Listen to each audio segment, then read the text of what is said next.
the vocal minority of students who actually want censorship, who actually want to be protected from ideas they don't like, they were always existed. But in the last 5 years, they have gained institutional power on these campuses, where administrators now have to listen to what they say. I remember at a Reason weekend, I think it was about 7-8 years ago, I was Greg Lukianoff from the Foundation of Individual Rights and Education, FIRE, which is based here in Philly. We got any FIRE people here? So I was just talking to Greg privately, and he was telling me the various horror stories from campus. And my remarks to him was like, it's weird, and shows how long 7 or 8 years ago can feel. Because at that time, the term like politically correct had died, right? People weren't talking about it. And he's like, no, it's happening just as much as it ever did, but for some reason, everybody talked about it in 1992 and 1993. I guess what happened is that Bill Maher started Politically Incorrect as a show, and so everyone, declared victory and went home.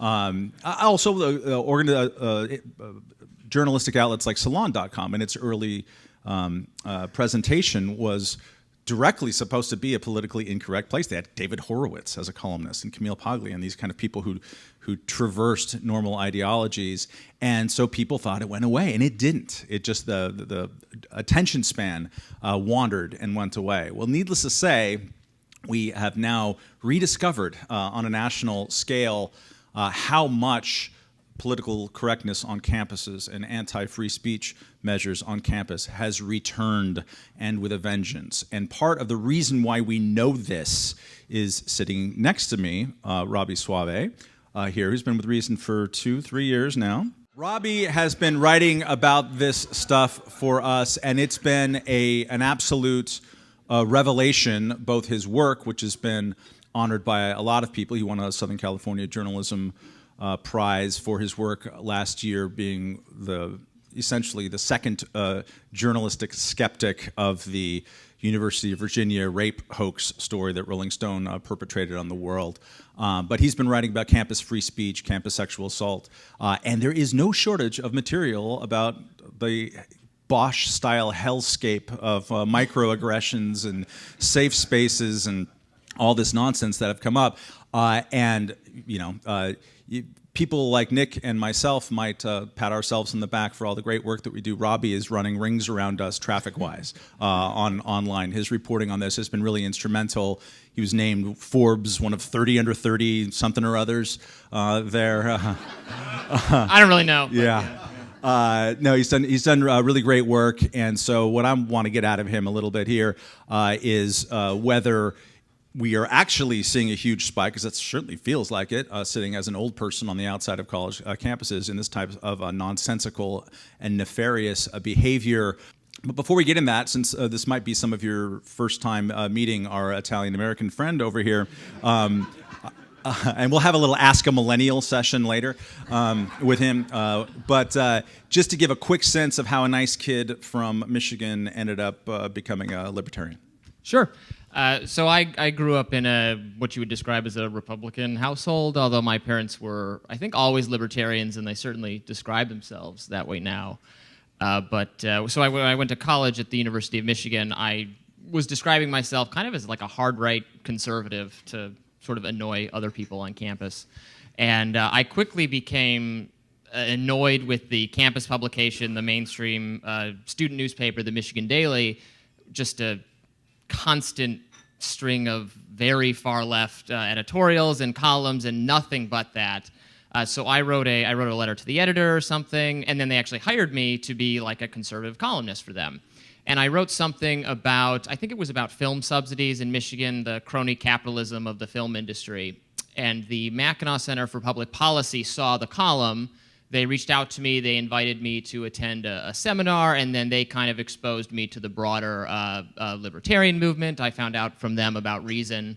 The Students for Liberty were starting up around that time, and I became involved with them, and sort of the rest of the philosophy of libertarianism came to me at that time. And then I actually kept working for that publication. I became editor of the opinion page for the far-left socialist campus paper. So that was a fun experience, writing editorials. I just emphatically didn't agree with, and I had to write them in the institutional voice of the Michigan Daily. But that was a worthwhile experience, and I hope has informed left me able to engage what people on the left say that I maybe don't agree with, but I understand where they're coming from. And that was a good paper that day. Now it's a bastion of political correctness. Has changed in the last 5 years. So you graduated when? Like 2010. 2010. Have things on campus gotten materially worse? Did this all really get restarted since then? Yes. Why? So Greg is right that things didn't. Greg Lukianoff, that things didn't go away. There was always administrators wanting to censor students, step on their toes, restrict their political activity, almost not from an ideological standpoint, but from a reputational, from a harm to the PR concerns of the university. That's what they're always were. This looks bad to the alumni association if these kids are, I don't know, having an affirmative action bake sale or distributing condoms or doing any, from right or left, anything that could embarrass the institution. So there are always administrators doing that. But what has changed in the last 5 years is that the vocal minority of students who actually want censorship, who actually want to be protected from ideas they don't like, they were always existed. But in the last 5 years, they have gained institutional power on these campuses, where administrators now have to listen to what they say and are afraid to not take their demands seriously. And there's a clear reason why this has happened is the federal government. The education department began 5 years ago to the day last month instructing colleges that they had to comply with this little-known statute called Title IX, which actually just prohibits gender discrimination. There's nothing wrong with it. It's one sentence long. But the education department has taken it to mean that harassment, the universities have an obligation to prohibit harassment, and harassment is so broad, so subjective, anything that offends you could be harassment. In the normal legal context, it must be severe, it must be pervasive, it must offend a reasonable person. On campus, it's an entirely subjective. Your professor could be harassing you if they're instructing you on maybe a Shakespearean text that has violence or sexual assault in it, if you have some experience of that. So the university professors are now eschewing talking about those subjects because they don't want to be investigated by the university's Title IX Bureau. Can you, so these things are happening. Just to interject, what are some of the real-world examples of Title IX just kind of bizarre inquisitions that result from that? The best and most famous example is the Inquisition against Professor Laura Kipnis at Northwestern University. She had written an op-ed for the Chronicle of Higher Education about how Title IX is chilling speech and limiting professors' and students' abilities to form relationships and learn from each other, and how it was having a pernicious effect on the climate on campus. This was her op-ed. Her students who didn't like the op-ed filed a Title IX complaint against her, arguing that she was retaliating against them by talking about the Title IX environment. So she was, speaking of retaliation, so then the university is required to take this complaint seriously. They can't just say, this is farcical, we're ignoring this. They don't want to look insufficiently committed to policing harassment on campus. So they put her through a process where she doesn't have a lawyer, she has a support person.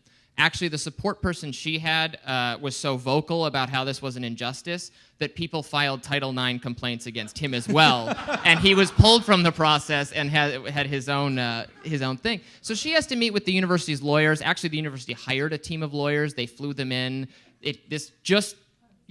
Adjudicating this one thing cost the university like hundreds of thousands of dollars, and we wonder why tuition is going through the roof. Eventually, months later, it all went away. She didn't get fired or anything. But the message you would take away from this experience would certainly be, I'm better off not criticizing Title IX. I don't want to, especially if you're not tenured, if you're an adjunct. A lot of professors are really in actually precarious positions. They don't want to say the wrong thing. So they can't even denounce this environment. It's a real problem. The American Association of University Professors, actually, and this is left of center group, I would describe them as, recently came out with a report about the abuse of Title IX and how this is just having a bunch of other professors have gone through this, and they're really worried about it. Talk a little bit about how these Title IX changes also affected due process and adjudication of sexual assault on campus. Sure. It's kind of funny because they're different issues, but what's wrong on campus with the free expression and with due process, they're coming from the same, they have the same event at their center, Title IX, which is why I write about both of them.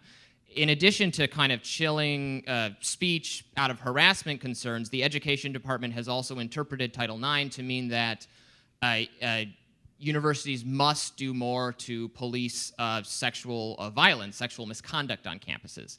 And they said, in this guidance that came out 5 years ago, they said that if someone, if you know of an instance of sexual abuse, you have to investigate it according to all these ridiculous methods that would violate the most basic standards of due process if it were a criminal proceeding, that you have to use the preponderance of the evidence standard, meaning that if the administrators who have no legal training, who don't understand the rules of evidence, who don't permit cross-examination, who sometimes don't even make the accused person aware of the charges against them, they're deciding this on a preponderance of the evidence standard, which means just 51% sure rather than a stronger evidence standard, which is what you would have in a normal criminal case. And these are, in some of these situations, it's not even a actual dispute between students. The most recent one I covered at Colorado State, it was an athlete and a trainer, both students, consensual relationship, they're dating. The woman, the victim, describes it as a consensual relationship. Her friend found out about their relationship and reported it to the university. And she said, when asked, she said, "No, I'm fine, I was not raped," were her literal words. The university said, "Well, so says you. We're investigating that. That's up to us to decide." They didn't even use a panel. They didn't even put it to a group of people. And this is increasingly popular, the single investigator model versus a hearing model, where the college charges one bureaucrat with investigating and then deciding this whether the allegations have merit.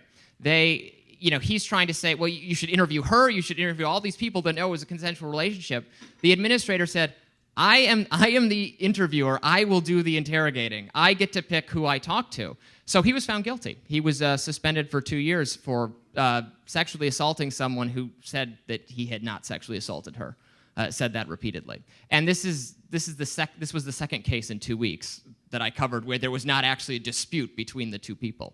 And it's Title IX. The colleges are afraid of looking insufficiently committed to the admittedly noble cause of reducing sexual assault on campus. What is the stick with which Title IX beats you into submission if you do not comply with their directives?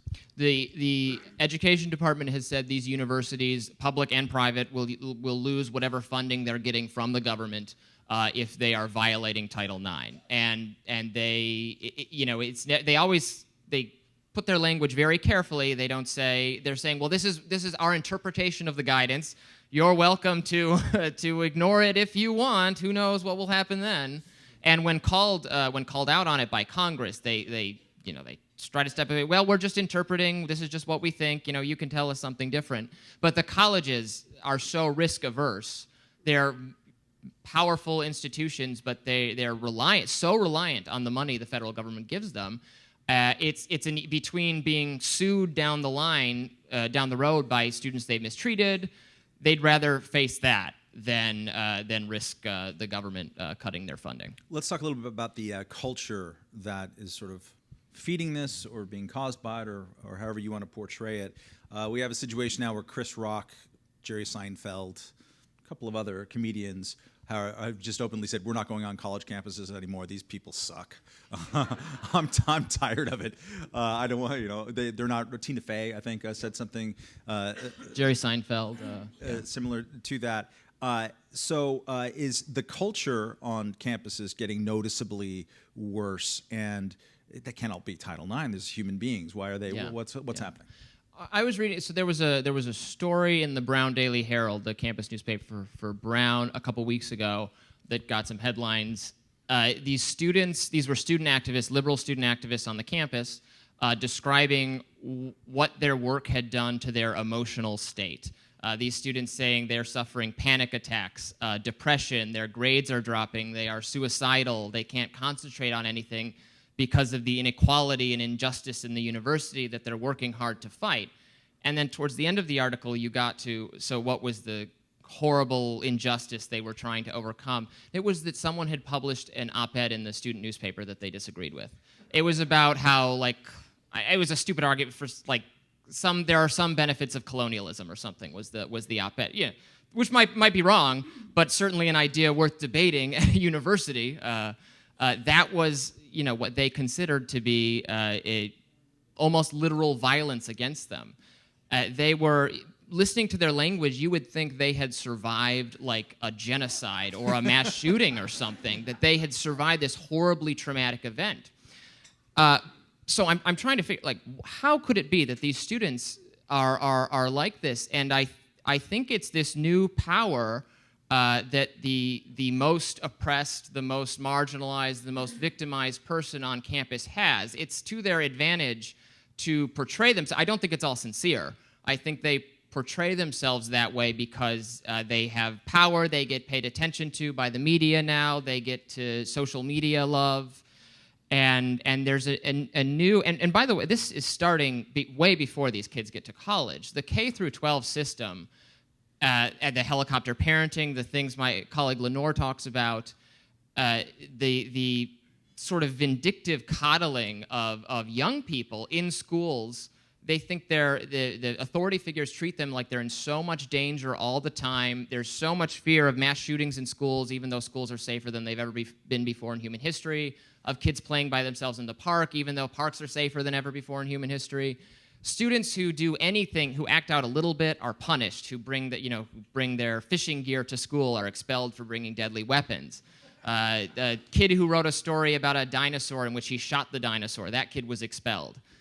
I see stories like that every day. So I think by the time these kids get to college, they've gotten the message that the world is scary, and people who do things, who test the bounds of these rules have been weeded out of the system, or there's something wrong with that. And I think a significant portion of these kids are getting to college, and now they're free. Now they can do whatever they want. But what they crave is the unnecessary, over-the-top protection that they've grown accustomed to in their previous 16 years of their lives, that they've gotten from the institutions of education. And that they're turning to administrators on campus and saying, wait a minute, I've been told that you are my parental figure. This was the kids at Yale. This is explicitly what they said to the administrator who wouldn't protect them from offensive Halloween costumes. They said, this is your job, this is your duty to make sure we don't have to deal with this. And I think that's enormously troubling for those of us who want a climate of free expression and maximum experimentation and thinking through, and exposure to controversial ideas is healthy, but they have been taught that it's very bad, and the authority figures, it's their job to protect them from it. I went to school in Santa Barbara, where we were the college newspaper people. There's the student government people, and then maybe like the rock band trash people. And we all thought, these were my people, and we all thought that the worlds that we wrote about and cared about and dealt with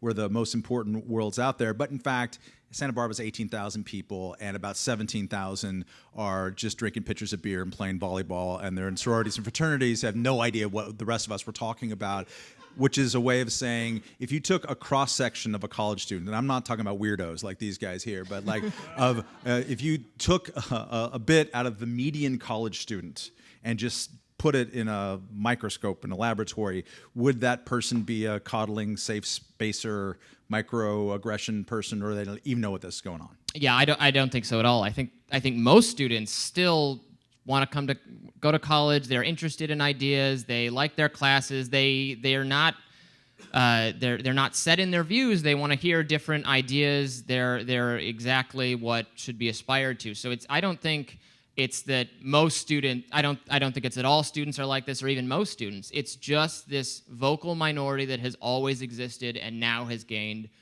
institutional power. There is some evidence, though. You see studies of surveys of students' attitudes on free expression, on offensiveness, on political correctness. These surveys, it's hard to make a lot of them because people give contradictory answers when asked if they like free speech. It depends how you word it. Everybody says they like free speech, and then you say, well, what if a cartoon that offends religion? They'll say, well, not that. That's not free speech. So it's hard, actually, to see if the majority of students on net, if their views are changing over time. But I'm looking at recent surveys. I'm mildly persuaded that this is moving the needle for the majority of students a little bit, are now more worried about offending, and it's different people. It used to be, more conservative students were offended, conservative religious students were offended by things on campus, and now it's almost like they were maybe Christian students were offended by things, art making fun of Christianity, and now it's like the leftist students protecting Muslim students from being offended is actually a big thing on a lot of campuses. So I don't know that it's getting worse with most students, but certainly their attitudes, their respect for the First Amendment does seem to be decreasing a little bit, although I still think it's more, the bigger threat is these empowered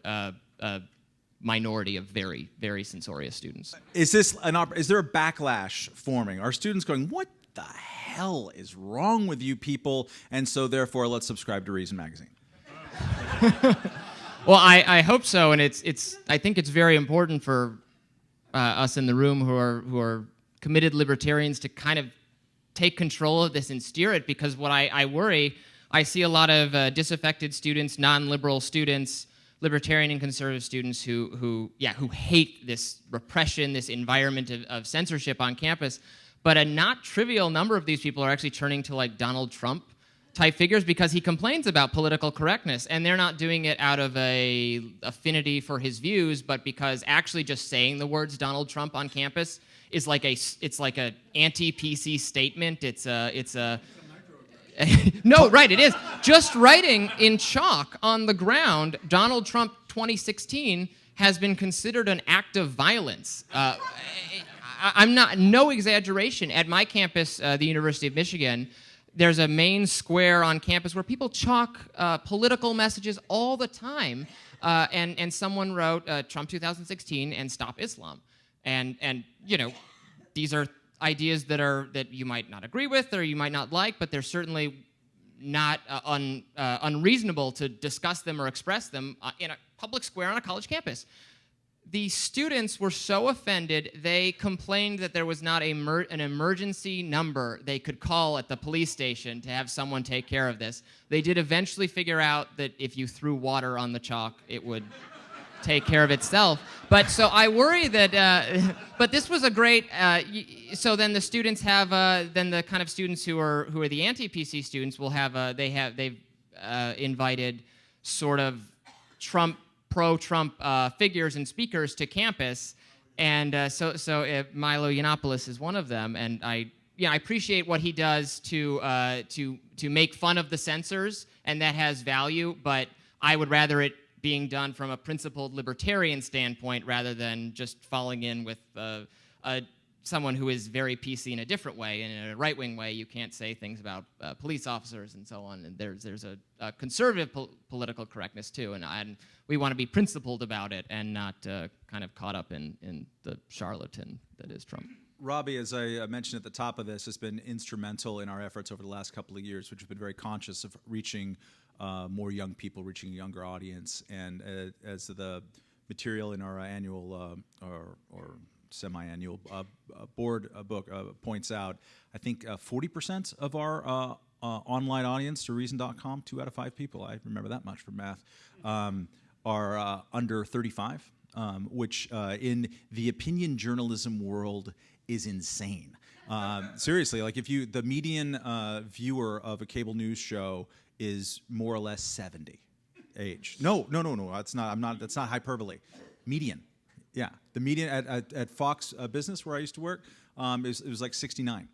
It was my dad is slightly older than the median viewer on Fox, and for newspapers and opinion sections, opinion magazines. Your average is they're all 60 plus or 50 plus, and they're all men. And we have a reach, and Reason TV is also very instrumental in this, in getting actually in front of young people. And Robby's definitely been part of that, and the topic selection that kind of flows out of this has been part of that too. So he's working people.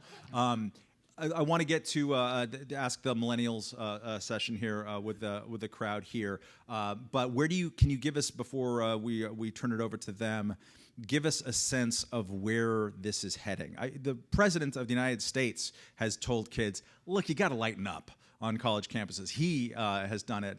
First, is he self-aware that his own administration is part of the problem? But then just kind of second, is the thing cresting? Is it going to move back? What's going to happen in the next couple of years? Yeah, the president has said multiple times the importance of listening to different ideas. I don't think he's really aware of what the education department has done. And unfortunately, Hillary Clinton, I think, if president, it would be about 10 times worse on these issues than the Obama administration has been.